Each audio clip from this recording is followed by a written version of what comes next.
Dan salah satu faktor terpenting menuju ke Indonesia emas itu tidak lain daripada pendidikan. Anda boleh mengatakan bahwa Anda membuka tambang ini, tambang itu, dan sebagainya yang berkaitan dengan ekonomi. Tapi kalau pendidikannya tidak berjalan dengan baik, maka itu tidak berarti yang lainnya tidak akan berarti untuk menuju ke Indonesia emas. Saya percaya akan hal itu. Kali ini saya mau mengajak Anda semua untuk memikirkan, merenungkan tentang pendidikan kita. Pendidikan setelah kita merdeka, karena berkali-kali saya ngomong dulu bahwa yang memerdekakan kita ini adalah orang-orang yang terdidik. Tapi setelah kita merdeka, bagaimana keadaan pendidikan kita? Nah, banyak sekali persoalan-persoalan yang dihadapi oleh pendidikan kita. Termasuk di dalamnya tidak hanya kurikulernya, tetapi juga persoalan salah satu yang sedang banyak dibicarakan adalah persoalan literasi. Ada anak tingkat SMA, tingkat SMP, belum bisa baca. Nah, pertanyaannya, apa yang salah dengan pendidikan kita dewasa ini? Karena ketika pendidikan kita termasuk, bahkan sebenarnya terutama literasi, apalagi dalam konteks sekarang, kondisi kemajuan teknologi dan sebagainya, menyebabkan orang, bahkan anak-anak, persoalan literasi itu berkaitan dengan medsos misalnya. Sehingga mereka lebih ke medsos daripada literasi lewat buku. Nah, padahal justru buku itu adalah jauh lebih penting berkali-kali daripada kalau kita mendengar berita. Lalu kemudian kita baca buku dan sebagainya. Orang sering salah mengerti, seperti yang sering terjadi. Ada yang berpendapat bahwa salah satu kelemahan daripada pendidikan kita adalah mereka yang tamatan universitas, lebih banyak berteorinya daripada kalau sudah bekerja, tidak bisa dalam praktek kerjanya. Ya memang, ya keliru juga pendapat ini. Kita masuk ke sebuah universitas itu, maka lapisan yang segera kita peroleh adalah pelajaran-pelajaran dan pasti berkaitan dengan teori. Bahwa nanti setelah kita selesai, dalam prakteknya itu memerlukan pengalaman-pengalaman lebih lanjut. Nah, ini juga salah mengerti yang harus dipahami orang, bahwa ketika kita memasuki lembaga pendidikan, maka tentu saja yang banyak diajarkan adalah persoalan teori dan hal-hal yang berkaitan dengan bagaimana ilmu itu bisa kita pahami, bahwa nanti ilmu ini adalah untuk kepentingan kita bekerja setelah kita selesai, itu adalah persoalan lebih lanjut daripada bagaimana pemahaman kita terhadap ilmu yang kita terima dari bangku sekolah. Kan itu seharusnya dipikirkan seperti itu. Nah, tapi terlepas daripada pemahaman yang sering saya katakan tadi agak keliru, memang persoalan besar yang dihadapi oleh pendidikan kita adalah sebenarnya berkaitan dengan persoalan sistem pendidikan kita. Lalu termasuk dalam sistem pendidikan kita ini gurunya. Dan guru saya agak ini bukan berita, tetapi ternyata di Jawa Tengah atau di mana ada sekolah SD yang masuk kelas 1 cuma 3 orang. Artinya, apa yang salah dengan itu? Apakah karena penempatan gedung sekolahnya atau apa? Sehingga masyarakat tidak memasukkan anak-anaknya ke sekolah itu walaupun mungkin berada di sekitar itu. Nah, ini cuma apa namanya? Baru pada hal tertentu. Tetapi lebih daripada itu, lebih sebenarnya yang harus lebih kita kembangkan adalah pemahaman kita tentang pendidikan itu sendiri. Nah, kenapa saya katakan seperti itu? Saya membaca beberapa buku pendidikan, dan buku pendidikan yang saya baca dan juga pengamatan saya dalam praktek pendidikan, saya mengajar, sudah menjadi guru lebih dari 40 tahun. Ya, memang tidak mudah juga untuk tiap kali mengatakan harus ada perubahan, itu tidak mudah juga. Karena situasi saya mengajar di berbagai universitas, baik terutama di Jakarta sampai sekarang, ya memang situasi dari setiap universitas atau pendidikan tinggi ya berbeda-beda. Ada berbagai hal yang situasi lingkungannya, anak yang menjadi mahasiswa di dalamnya. Ada perbedaan misalnya antara dulu ketika masih ada IKIP dengan universitas. Ya, IKIP itu ditujukan untuk menciptakan calon-calon guru. Nah, tapi sekarang itu sudah ditiadakan, tapi ya sistemnya tertentu masih berbau IKIP juga, ya.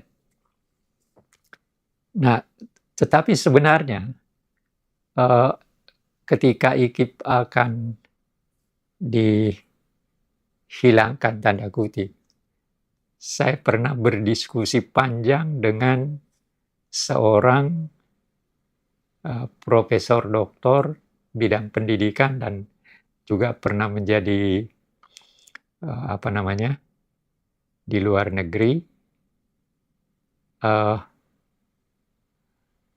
Profesor ini mengatakan pada saya bahwa sebenarnya keliru juga kalau seluruh IKIP dihilangkan. Karena bagaimanapun juga kita kan memerlukan guru yang secara khusus memiliki pendidikan khusus untuk menjadi guru. Ya memang di beberapa negara universitas itu siapa yang mau jadi guru, ya memang ada jurusan guru memang. Tapi tidak berarti bahwa di kita, ketika kita sudah ada IKIP sekian banyak, karena itu dulu juga diciptakan karena ada perbedaan pendapat antara tokoh pendidikan kita, Priyono dengan siapa lagi ini. Lalu ada pendidikan tinggi, ada pendidikan universitas, ada pendidikan IKIP, dan seterusnya. Itu latar belakangnya juga ada. Nah, ini semua karena juga ya tidak bisa pendidikan dalam arti kata tertentu ketika akan dibentuk ya berkaitan juga dengan politik dan sikap tertentu dari tokoh-tokoh tertentu ketika itu. Nah, tetapi profesor ini mengatakan, ya kenapa seluruh IKIP dihilangkan? Kenapa misalnya kita tidak menciptakan tetap ada IKIP pada provinsi tertentu, sehingga calon guru yang mau menjadi orang yang punya minat untuk jadi guru, dia akan datang ke sana. Jadi misalnya di Sumatera ada satu IKIP, di Indonesia Timur ada satu IKIP, di mana jadi paling tidak ada 3 atau 4 IKIP yang tetap dikembangkan gitu. Karena ya guru kan tetap tidak bisa ada pendidikan tanpa guru kan? Kan itu. Ya. Dan guru yang kita maksud ini adalah guru SD sampai SMA gitu. Dan memang cara mendidik guru tentu saja beda dengan orang yang ingin mendapatkan pendidikan yang lebih bersifat umum. Ya, mau ya di universitas misalnya. Sehingga pendidikan kita, calon guru nanti menjadi guru, ya dia sudah punya bekal gitu. Ya. Dan memang kita terus terang aja sampai sekarang kan kita masih kekurangan guru sebenarnya. Ya. Kekurangan guru dalam arti kata tertentu yang qualified. Sampai sekarang kan ada tahun berapa itu saya tahu bahwa ada sekolah negeri yang gurunya harus minimal S2. Ya, tentu saja ini baik dalam arti kata itu. Tapi kan untuk mendapatkan S2 untuk semua sekolah, ya kan tidak mungkin juga. Nah, ini baru yang kita bicarakan, yang menjadi persoalan juga itu, negeri kita ini kan negeri yang sangat luas. Pulaunya saja berapa. Nah, tentu saja guru-guru di berbagai tempat itu akan berbeda-beda juga. Karena pembacaannya, literatur yang mereka baca mungkin kurang. Universitas tertentu di kepulauan yang ada di kepulauan atau SMA tertentu itu kan memerlukan buku-buku untuk mata pelajaran tertentu, dan oleh karena itu maka mungkin ada desa-desa atau kecamatan tertentu yang mengalami kesulitan dalam mendapatkan literatur tertentu. Nah, ini bisa berkaitan juga dengan literasi itu tadi. Ada anak yang sudah SMP, bahkan SMA, masih terbata-bata, bahkan belum bisa membaca secara baik. Nah, ini yang jadi, saya kira ini yang saya menyampaikan ini kepada kita semua untuk menjadi bahan pemikiran kita, atau paling tidak untuk mungkin ada di antara kita yang punya ide dan bisa menyampaikannya entah ke DPR, entah ke Menteri Pendidikan, Menteri Pendidikan Tinggi, Menteri Pendidikan Dasar dan Menengah, dan bahkan juga mungkin bisa ke kebudayaan. Karena sebenarnya pendidikan dan kebudayaan itu tidak bisa dipisahkan juga sebenarnya. Kalau Daud Yusuf masih hidup, ini pasti menulis lagi bagaimana sikapnya dengan memisahkan pendidikan dari kebudayaan. Gitu. Karena Daud Yusuf beranggapan kebudayaan dan pendidikan itu tidak bisa dipisahkan. Nah, ini yang pokok-pokok pikiran yang ingin saya sampaikan kepada rekan-rekan semua, sesama warga Republik ini, karena begini, sehebat apapun kita mengatakan bahwa kita akan menciptakan Indonesia emas pada ketika kita berusia 100 tahun, tanpa pendidikan yang baik, dan tanpa mulai dari sistemnya, bangunannya, sekolah itu bahkan saya lihat di berbagai tempat ketika, dan saya alami betul, beberapa kali saya membawa mahasiswa dalam posisi pimpinan fakultas, saya bawa anak-anak pergi ke beberapa daerah tertentu, dan ternyata saya menemukan ada sekolah-sekolah yang gedungnya bobrok. Dan beberapa kali ketika itu saya datang ke sekjen, saya beritahu. Jawabnya sekjen apa? Oh, itu biasa Pak Anhar.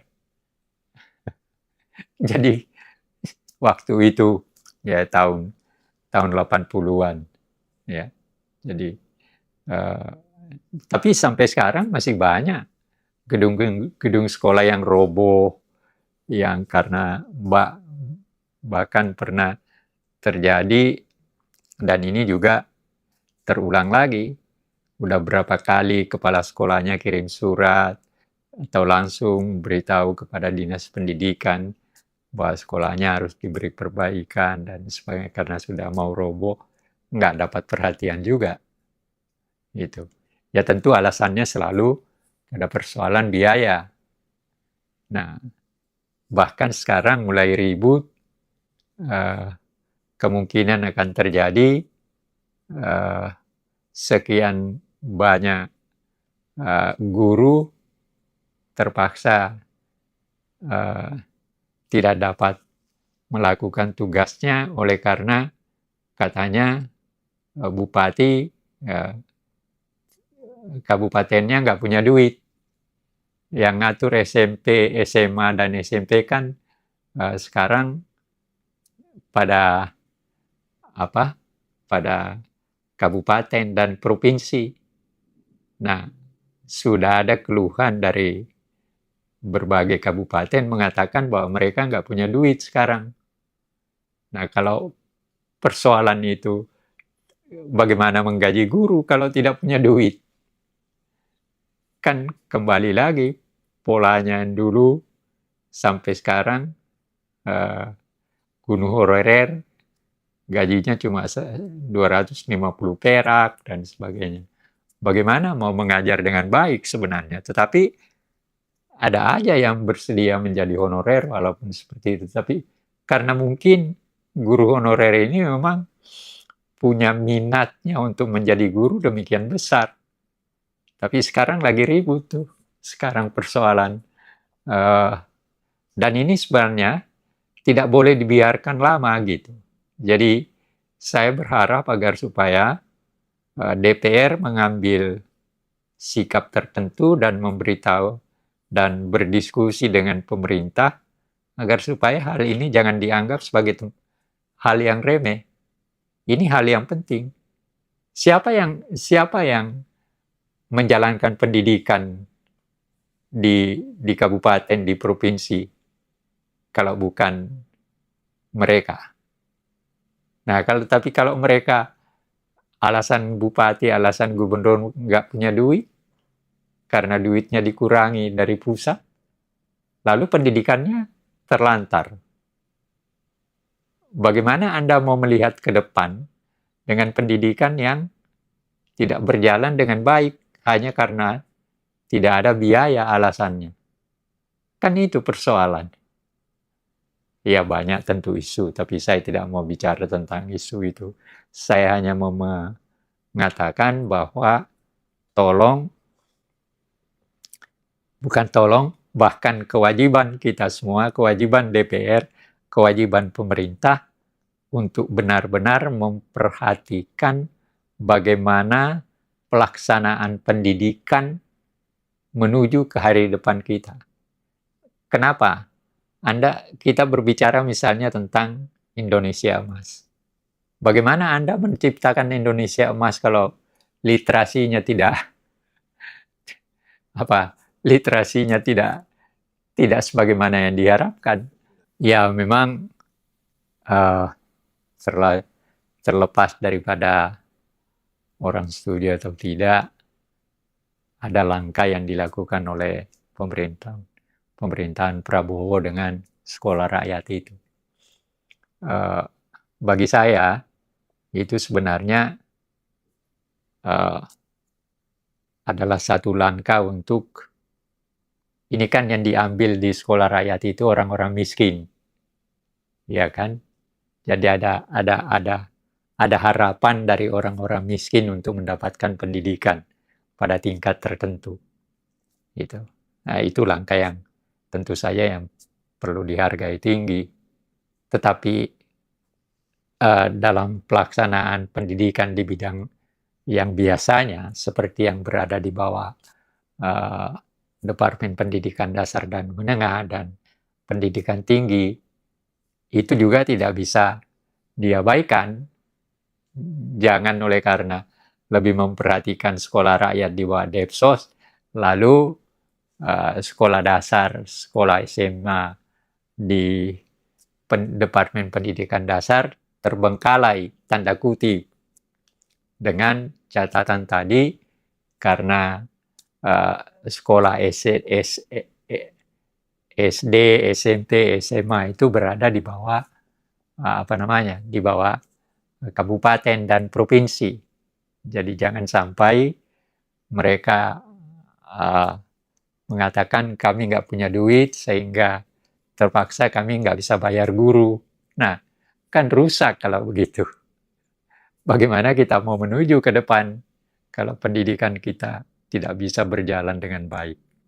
Saya kira itu yang saya mau sampaikan untuk menjadi bahan pemikiran bagi kita semua. Mudah-mudahan ini ada artinya, dalam arti kata kita dari sekarang harus mempersiapkan pendidikan kita lebih baik. Harus diingat bahwa sebenarnya di Asia Tenggara saja kita itu termasuk literasi paling jelek. Kan malu juga kita. Tapi ya faktanya itu. Jadi justru karena kita masih ada rasa malu, maka kita harus mencari satu langkah tertentu untuk meningkatkan kemampuan kita. Dan memang kemampuan ini harus kita usahakan tidak berhenti, karena kan kita menuju ke depan dan ada cita-cita untuk menciptakan, ketika kita berusia merdeka 100 tahun, maka Republik ini Indonesia emas. Dan salah satu faktor terpenting menuju ke Indonesia emas itu tidak lain daripada pendidikan. Anda boleh mengatakan bahwa Anda membuka tambang ini, tambang itu, dan sebagainya yang berkaitan dengan ekonomi.